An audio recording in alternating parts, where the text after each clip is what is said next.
Hello everyone, आज आपण बघणार आहोत पांढऱ्या वाटाण्याच्या डाळीची शेवग्याची शेंग आणि बटाटा घालून केलेली पातळ भाजी।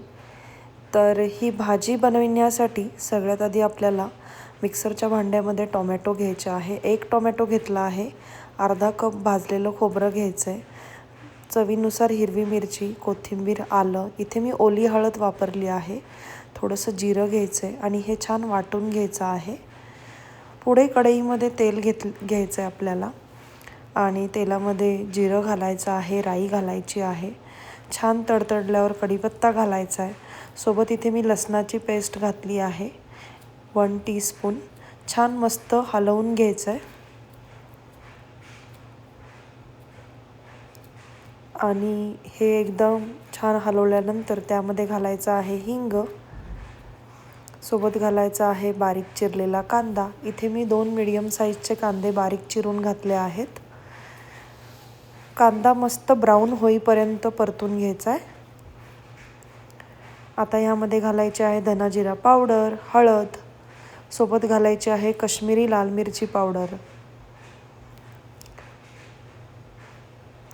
घरातला साठवणीतला मसाला यामध्ये मी घातला आहे। छान मिक्स करून घ्यायचं आहे। एकदा का हे छान मिक्स झालं का यामध्ये घालायचं आपल्याला हे वाटलेलं वाटण,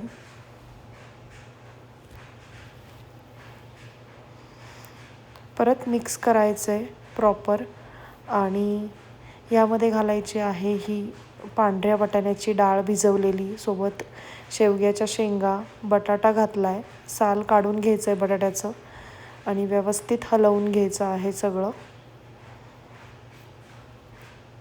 यामध्ये घालायचं आहे चवीनुसार मीठ, परत एकदा मस्त हलवायचं आहे, सोबत यामध्ये घालायचं आहे गरम पाणी।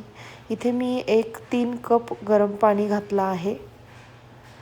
तुम्ही तुमच्या आवडीप्रमाणे पाण्याचं प्रमाण कमी जास्त करू शकता आणि ही भाजी तुम्ही कुकरमध्ये देखील करू शकता। एक वाफ काढून घ्यायची आहे आपल्याला।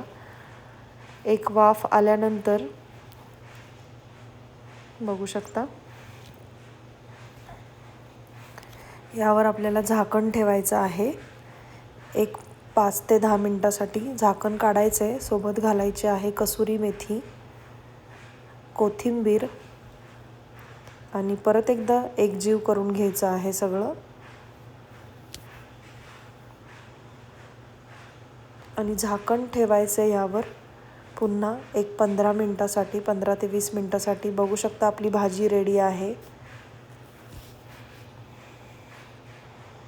आणि मस्त गरम गरम भाताबरोबर, भाकरीबरोबर ही भाजी सर्व करायची आहे। खूप भारी लागते, नक्की करून बघा। आणि ही जर रेसिपी तुम्हाला आवडली असेल मला कमेंटमध्ये नक्की सांगा। Thank you for watching.